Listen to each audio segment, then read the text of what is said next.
Welcome back to the Old Photo Vault channel. The wedding guest who wasn't there. New Jersey, 1987. At first glance, it's an ordinary reception photo. Mark's crooked bow tie, Linda's careful smile, the river drifting behind them like any summer evening. But when their photographer, Sheila Warren, developed the film, she noticed the pale oval hovering above Linda's veil. A woman's face where no one had been sitting. Sheila tried to ignore it, though the same damp chill returned each time she looked. Neighbors later recalled a bride named Eleanor Marsh who drowned in that river a century earlier. Her ceremony abandoned mid-vow. Mark joked about coincidences, but Linda stopped sleeping, convinced the face watched her from the window. On their first anniversary, Sheila took out the print again, only to find the faint outline had sharpened, as if Eleanor were leaning closer, learning the newlyweds' names. The blue face in the back booth. Tokyo, 2019. A quiet Tuesday at Kento's Sak Bar.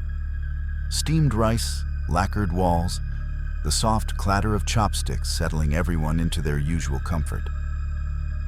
Hana, who just finished her shift, let her friend snap a photo while she turned with that practiced, shy smile. Only later did the pale blue face appear in the dark space behind her. Narrow, watchful, too still to belong to anyone in the room. Regulars whispered about Ayumi Takeda, a hostess who vanished in the late 80s, last seen slipping into the alley behind the bar. Her name still sat faintly on an old ledger by the register. The ink smudged as though someone had touched it recently. And when Hana returned the next week, the bartender swore he felt a cold breath on his neck, asking softly if Ayumi's table was free. The faded prison yard apparition. Lion, 1932. The photograph was meant to be a simple inventory record. A guillotine framed neatly against a courtyard wall. The morning light flat and obedient. Clerk Henry Duval set up his tripod, noting the rust, the warped boards, the way the bricks held the chill, even in summer. Only when the plate was developed did the faint figure appear beside the machine. Slender, half-turned, as though politely waiting her turn. Old guards muttered that it resembled Claire Marchand, condemned years earlier for a crime she insisted she hadn't committed. Henry pretended not to hear them, but he started locking his office door in the afternoons. And each time he passed the courtyard, he felt a tug of breath at his shoulder, as if someone were quietly correcting the record he had tried to keep clean. The Watcher Above the Fallen Man. Chicago, 1948. Detectives clustered under the courthouse portico, their coats snapping in the wind as they bent over the body of Alfred Carraway, an accountant who'd left his office only minutes earlier. The flashbulb caught ordinary things. Leaves, marble steps, men muttering theories. Until later, when someone noticed the tall, dark figure rising behind them, half-formed and oddly patient. Officer Martin Hensley swore it resembled Eleanor Price, a woman Alfred once defended poorly, her case ending in a quiet, bitter ruin. No one mentioned her name at the station, though the photograph sat face down on every desk by morning. And when the janitor opened the courthouse doors at dawn, he found footprints in the dust, small, bare, leading toward the steps where Alfred had fallen. The Woman in the Wall, Liverpool, 1924. The church sexton, Arthur Baines, photographed the crypt only to document the decay. Loose mortar, warped coffins. The slow crumble no one wanted to budget for. He didn't notice the pale outline on the brickwork until the print dried. A tall figure pressed into the wall's curve, as though she'd stepped forward and been caught halfway back. Her shape blurred just enough to suggest a dress, a face turned downward in patient resignation. Old records mentioned a parishioner named Mary Halcombe, missing since a renovation decades before. Last seen descending the steps carrying fresh candles. Arthur tried to forget the name, yet each morning he found new dust on the floor, swept in a thin trail leading to the coffin nearest the wall. By the end of winter, he'd stopped locking the crypt He said it seemed she preferred to come and go quietly. The face beneath her veil. Boston, 2021. I was shooting an art series that night. Nothing unusual. Just a model in black lace against the old cabinet. The soft floorboards creaking the way they always do. When I checked the preview, I expected to adjust the lighting or her pose. But instead, I saw it at once. A pale, distorted face, pressed against the shadow at her feet, as if rising from the floorboards themselves. I told myself it was an exposure smear. Yet the mouth curved too neatly, the eyes fixed upward as though watching her crouch. I kept zooming in, waiting for the illusion to break, but the expression only grew clearer, almost expectant. And later, when we packed up, I felt something cold pass along my ankles, just a brush, like someone slipping back into place beneath her. The hidden face in the dust. Bucharest, 1976. I took the photo as part of a museum catalog project, intending only to document the costumes arranged for a folklore exhibit. The woman in white was a mannequin, frozen in her welcoming pose, but on the left, half lost in the dim corner, a second figure appeared on the developed print. At first, I thought it was another prop, yet the face emerging from the grime wasn't carved or painted. It looked wet, as though something living had leaned forward just as the shutter closed. I showed the curator, who insisted nothing had been placed there. No model, no mask, no mannequin. Still, when I returned to the hall the next morning, dust on the floor had been swept in a narrow arc, as if someone had crawled closer to the spot where I'd stood, and the mannequin's outstretched hand, once perfectly still, seemed to angle ever so slightly toward that darkened corner. The figure between the trees. Arkansas, 1994. I only meant to photograph the abandoned Evans house. Its pointed roof, its sagging porch, the way the trees seemed to guard it like old watchmen. My flashlight caught the branches in a harsh spill of white, and for a moment I thought I saw something shift. But the night was full of tricks, and I pressed the shutter anyway. When the film developed, a tall, warped figure stood between the trees, its face stretched in a slow, deliberate smile, as though it had stepped forward to greet me. Locals used to whisper about a drifter named Caleb Rowe who vanished there in the 70s, a man who wandered too close to the property line and was never seen again. I'd always dismissed the stories, yet the figure's outline matched the frayed coat Caleb was said to wear. And whenever I passed that patch of woods now, the branches seemed to lean inward, as if listening for the next visitor careless enough to use a flash. The figure by the dog's grave. Mississippi, 1962. They had come only to clean the headstone. Margaret with her pruning shears, her brother Louis with a tin of wax for the weathered lettering. The old stone dog, carved in memory of a child long forgotten, sat patiently while they worked. When the photograph was developed, though, a pale shape stood several yards behind them. A thin, stooped figure gazing toward the siblings as if recognizing them. Neighbors later claimed it resembled Annie Blake, the girl buried beneath the stone dog, whose death at 6 left half the town grieving. Louis dismissed the likeness, though for weeks he felt watched whenever he crossed the cemetery path, and Margaret, rising one dawn for fresh flowers, found small footprints pressed into the dew, too small for any visitor, leading straight to Annie's grave. The face in the plaster, Ohio, 1985. The house had been empty for years, its staircase sagging under the weight of dust and weather, when Claire Harmon entered with her camera and a clipboard for the preservation survey.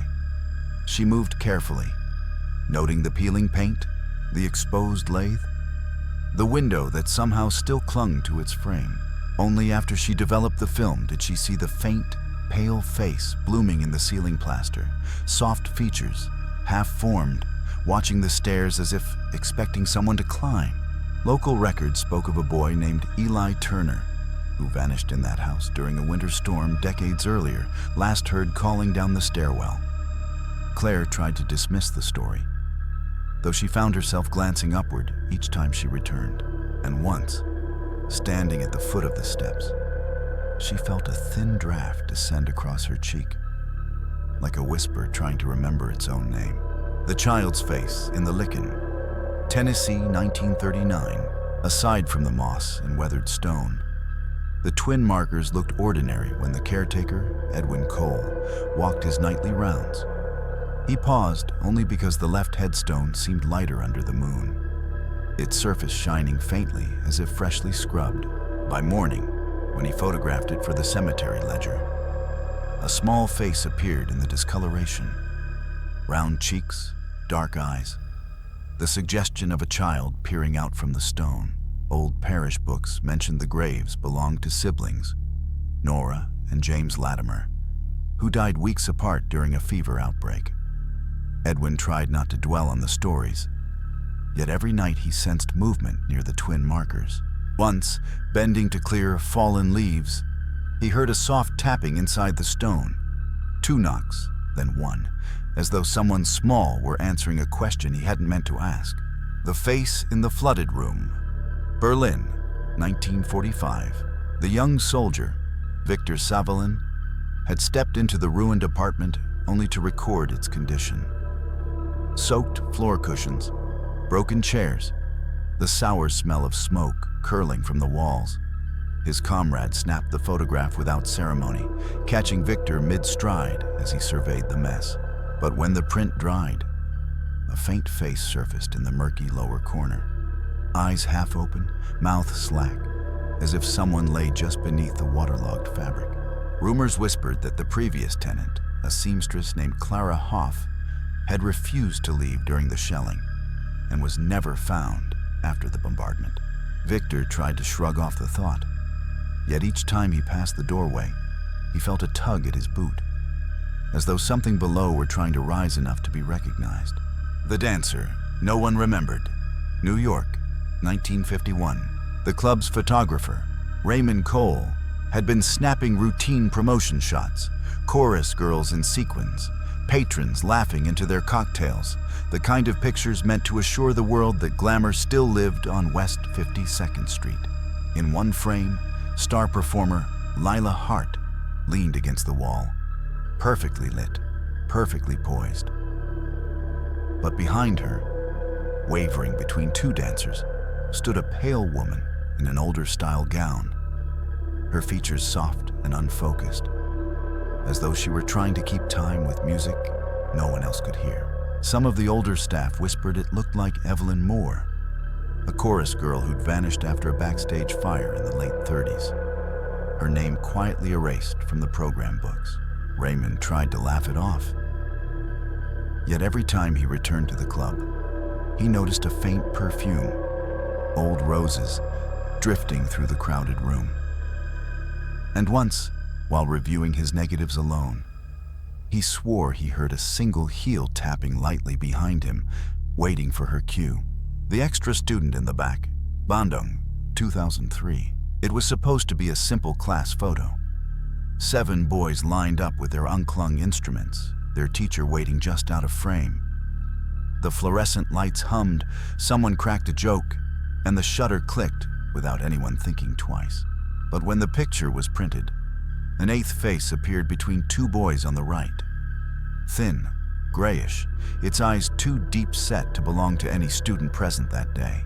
The school records mentioned a former pupil, Aditya Ramlan, who died in an accident on the grounds years earlier, on the very morning he'd been scheduled for music practice. No one wanted to say the face looked like him, though each boy insisted there had only been 7 of them in the room. And later, when the instruments were put away, one angklung kept swaying softly in its stand, long after the air had gone still. The eyes beneath the floor, Vermont, 1997. The basement had always been an afterthought. Stone walls, a single bulb, the smell of damp earth clinging to the laundry no matter how quickly it was carried upstairs. When the new owners, the Collins family, photographed the room for renovation plans, the image showed exactly what they remembered. Pipes, rags, a forgotten crate, but in the lower left corner, half hidden under a cracked floor panel, a pair of wide, pleading eyes stared upward, as if waiting for someone to notice. Local records mentioned that a drifter named Samuel Pike disappeared near the property in the late 60s, rumored to have taken shelter in the old foundation tunnels. Most townsfolk dismissed the story, though the Collinses swore they sometimes heard a slow tapping beneath the boards at night. And after that photograph, they stopped storing anything heavy on the floor, afraid they might be pressing down on someone who still hoped to be let out. The Watcher in the Window, Georgia, 1982. The house had been abandoned so long that most folks in the county forgot who'd lived there. Just a sagging porch, warped siding, and shutters hanging like tired eyelids. When a passerby snapped a photo out of curiosity, nothing seemed unusual at first. A tree blocking half the front, sunlight drowning the roofline. But later, they noticed a faint face in the right window. A pale, long-jawed figure pressed close to the glass, as if startled by the light outside. Local stories mentioned a reclusive widower, Amos Fielding, who vanished after a summer storm decades earlier, leaving supper on the table and the back door ajar. Neighbors tried to claim the face was just dust and shadow, though no one liked walking past the place after dusk. And sometimes, on still evenings, a knock echoed from that same window. 3 taps, patient and soft, as if Amos were reminding someone he hadn't finished saying goodbye. The Shape in the Burned Room, Michigan, 1990. The building had been condemned after the fire. Charred beams hanging like broken ribs, melted wiring dripping from the ceiling. When the insurance inspector snapped a few photos for the report, the room showed only ruin, ash, collapsed shelving, brick stained dark with smoke.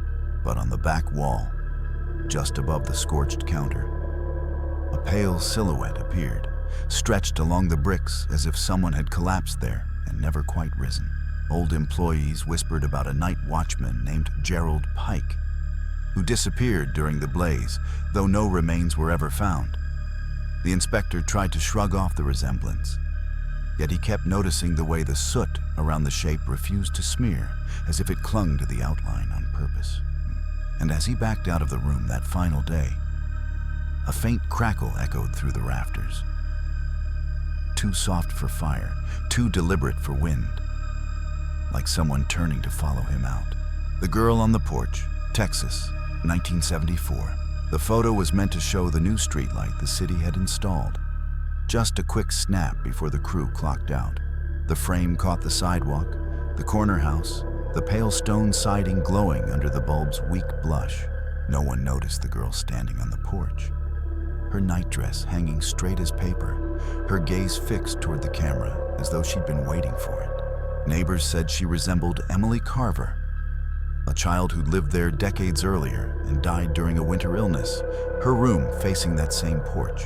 Most brushed it off as a trick of light, yet the photographer kept remembering the faint fog around her feet, as if she hadn't quite finished stepping into the world.